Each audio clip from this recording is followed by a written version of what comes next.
Hi, I'm Chris Nudo.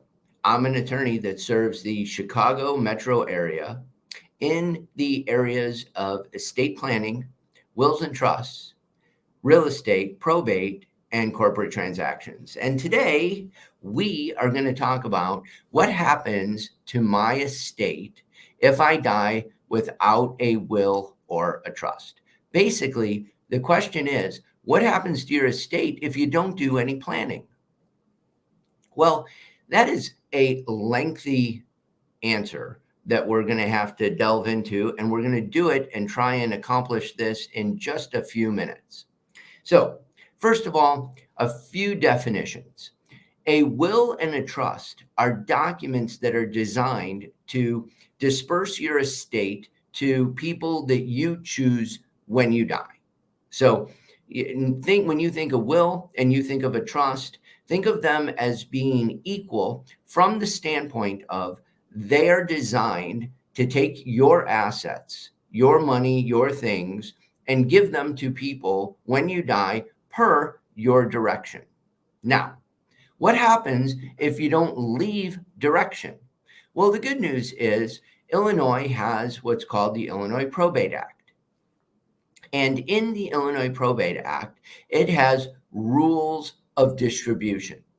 So there is this common thought out there that if I die without a will or trust, all my stuff goes to the state.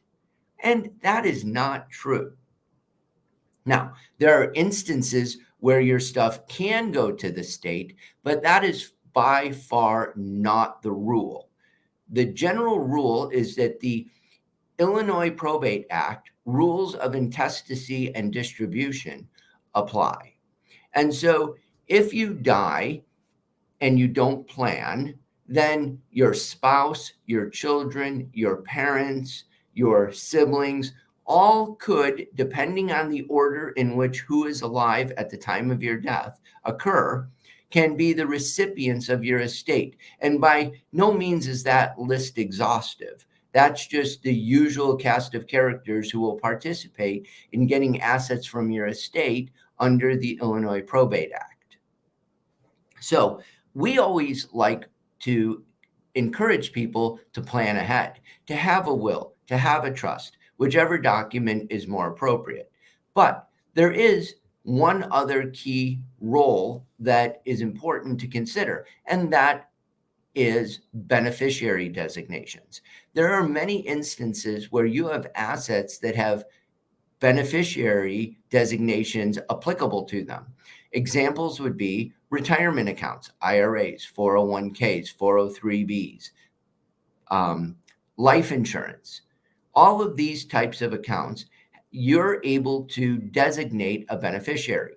And if you designate a person to whom the asset is to go to at the time of your death, then that is equivalent to a will or a trust from the standpoint of it is giving direction for that specific asset to go to somebody or many people as you designate at the time of your death.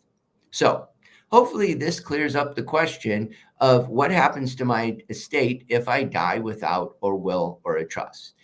If you have questions, if you would like to discuss your particular circumstances, please call or text us, information below on the screen, and we will be happy to discuss your particular situation with us.